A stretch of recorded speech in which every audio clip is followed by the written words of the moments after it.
নাস্তা রান্না করার জন্য রান্নাঘরে চলে এসেছি। আজকে সকাল সকাল নাস্তা তৈরি করছি, রুটি আর ভাজি। আজকে পেঁপে আর আলু দিয়ে ডিম দিয়ে ভাজি করবে একেবারে সাদা করে, সাথে থাকবে রুটি। এই তো পেঁপেগুলো আর আলুগুলো কেটে আমি ভাপ দেওয়ার জন্য বসিয়ে দিয়েছি চুলার। এগুলো একটু ভাপ দিয়ে তারপর বাগার দিয়ে দিব।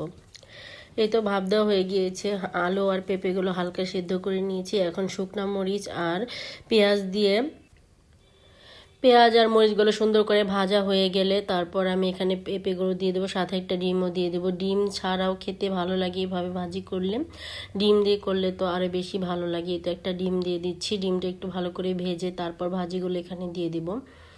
আসসালামু আলাইকুম, সবাই কেমন আছেন? আশা করছি সবাই ভালো আছেন। আমরা কিন্তু আল্লাহর রহমতে অনেক ভালো আছি। এই তো ডিমটা একটু ভাজা ভাজা করে নিলাম, এরপর আমি এখানে ভাজিও দিয়ে দেব। তারপরে একটু ভাজা ভাজা করে লাল লাল করে তারপর নামিয়ে নেব। এইভাবে কিন্তু ভাজি করলে রুটি দিয়ে খেতে অনেক বেশি ভালো লাগে। আমাদের বাড়িতে আমরা অনেক ধরনের ভাজি করে থাকি, শুধু আলু ভাজি করি, আবার সবজি দিয়ে আলুর সাথে একসাথে ভাজি করি, আবার ডাল দিয়ে বিভিন্ন সবজি দিয়েও ভাজি করে থাকি। বিভিন্ন সময় বিভিন্নভাবে ভাজি করি, সবসময় এক ধরনের খাবার কিন্তু কারোই খেতে ভালো লাগে না। তাই যখন যেমন খেতে ইচ্ছে করে তেমনই ভাজি করে নিই। এখন সাদা সাদা করে ভাজি করব আর সাথে রুটি বানাচ্ছি। আটাগুলো সেদ্ধ করে আমি সুন্দর করে মথে নিয়েছি। এখন একটা একটা করে রুটি তৈরি করব আর ভেজে নেব। আমি রুটিগুলো একটু বড় করে তৈরি করি, যেহেতু অনেকগুলো রুটি তৈরি করতে হয়। ছোট ছোট তৈরি করতে গেলে আরও বেশি সময় লাগে, তাই একটু বড় বড় করে রুটিগুলো তৈরি করে নিই। এখন এপিট ওপিট করে সুন্দর করে ভেজে নেব। আর রুটিগুলো কিন্তু অনেক বেশি সুন্দর হয়েছে বানাতে, আর ভাজার সময় কিন্তু ফুলে টইটুম্বর হয়ে গিয়েছে আমার রুটিগুলো। সবগুলো রুটি অনেক সুন্দর করে ফুলেছে। রুটি বানানো শেষ হয়ে গেলে আমরা নাস্তা করে নেব। তারপর বিভিন্ন কাজ আছে ঘরে, সেগুলো তো করতেই হয়। সেগুলো করে আবার আপনাদের সাথে রান্না শেয়ার করব। দুপুরে কি রান্না করি আজকে রুটি বানানোর পরে আমি একেবারে দুপুরে রান্নায় চলে যাব। মাঝখানে আর কোনো ক্লিপই নেওয়া হয়নি, কারণ কাজের চাপে কিন্তু সবসময় ভিডিও করা যায় না। তাড়াহুড়া করে ঘরের সব কাজ শেষ করে আবার রান্নাঘরে চলে এসেছি দুপুরে রান্না করার জন্য। এখন প্রায় 11টার মতো বেজে গিয়েছে। প্রথমে আমি পাশের চুলায় ভাত বসিয়ে দিয়েছি আর এই পাশে ডিম সেদ্ধ করে নেব। আজকে একেবারে অল্প পরিমাণ রান্না করব, যেহেতু আগের দিনে কিছু তরকারি রয়ে গিয়েছে, আবার সকালে ভাজি করেছি সেগুলো আছে, তাই দুইটা তরকারি রান্না করব। আজকে ডিম দিয়ে আলু দিয়ে একটা তরকারি রান্না করব, সাথে রান্না করব ছোট মাছ দিয়ে টমেটো দিয়ে ঝোল।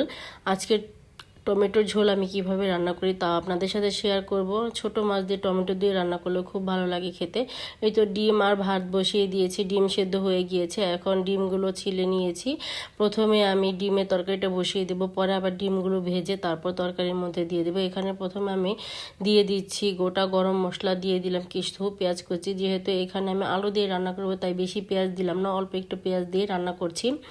এই তো পেঁয়াজটা ভাজা ভাজা হয়ে গিয়েছে, এখানে দিয়ে দিলাম আদা রসুনের পেস্ট দিয়ে একটু নেড়ে চেড়ে তারপর দিয়ে দেব পানি দিয়ে তারপর সব ধরনের গুঁড়া মশলা দিয়ে দেবো এখানে।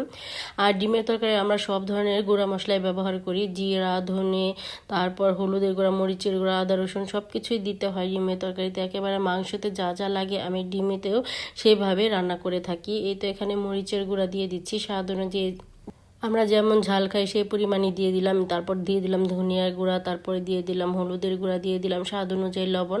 আর নামানোর আগে জিরে গুঁড়া দিয়ে নামিয়ে নেব।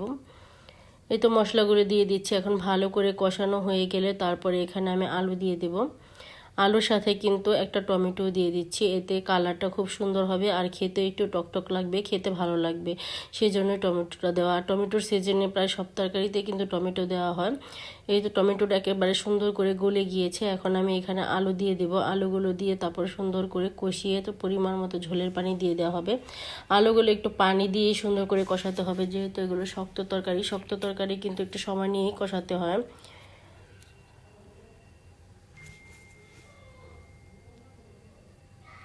একটু পানি দিয়ে আস্তে আস্তে আলুগুলো কষিয়ে নেব, তারপর দিয়ে দেব পরিমাণ মতো ঝোলের পানি।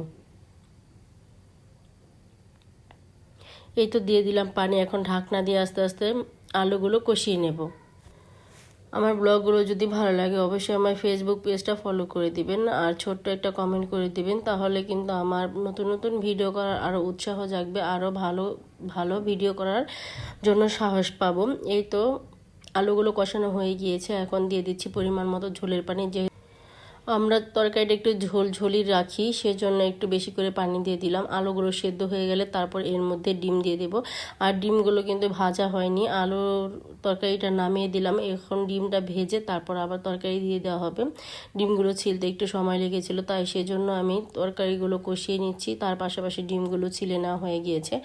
এখন হলুদ আর লবণ দিয়ে ডিমগুলো সুন্দর করে লাল লাল করে ভেজে নেব। এইভাবে লাল করে ডিম ভেজে রান্না করলে আমার কাছে বেশি ভালো লাগে। এই তো ডিমগুলো কিন্তু সুন্দর করে ভেজে নিয়েছি, এখন নামিয়ে আবার তরকারিটা বসিয়ে দেব।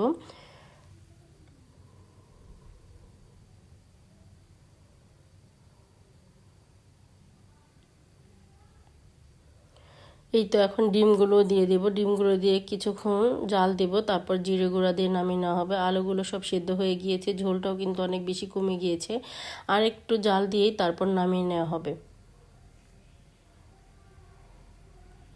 এই তো তরকারিটা হয়ে গিয়েছে, জিরে গুঁড়া দিয়ে এখন নামিয়ে নেব, আর বেশিক্ষণ জাল দিব না। এই তরকারিটা হয়ে গেলে আমি মাছের তরকারিটা বসিয়ে দেব। এখানে আমি তেল দিয়ে দিয়েছি পরিমাণ মতো, আর দিয়ে দিচ্ছি কিছু পেঁয়াজ আর টমেটো দিয়ে আজকে মলা মাছের তরকারিটা রান্না করা হবে। একবারে মাখা মাখা ঝোল করব, বেশি ঝোলও করব না, আবার একেবারে শুকনা শুকনাও হবে না, পরিমাণ মতো ঝোল রেখে রান্নাটা করা হবে। পেঁয়াজগুলো ভাজা হয়ে গিয়েছে, এখন দিয়ে দিচ্ছি আদা রসুনের পেস্ট, তারপরে দিয়ে দেব হলুদের গুঁড়া, মরিচের গুঁড়া, ধনিয়ার গুঁড়া, স্বাদ অনুযায়ী লবণ, সব কিছু দিয়ে ভালো করে মশলাটা কষিয়ে নেব। সব কিছু অল্প অল্প পরিমাণ দিয়েছি, কারণ এখানে কিন্তু তরকারিটা একেবারে অল্প, যেহেতু ছোট মাছ কিন্তু বেশি তরকারি হয় না, অল্প তরকারি দিয়ে রান্না করতে হয়। এই তো মশলাগুলো দিয়ে দিয়েছি, এখন ভালো করে কষানো হয়ে গেলে এর মধ্যে টমেটো দিয়ে দেব। টমেটোগুলো একটু ভালো করে নেড়ে চেড়ে তারপর আমি ঝোল দিয়ে মাছগুলো দিয়ে দেব। এখানে টমেটোগুলো একটু ছোট ছোট করে কেটে নিয়েছি, যেহেতু ছোট ছোট মাছ, তাই টমেটোর পরিমাণও ছোট ছোট করেই দিয়েছি।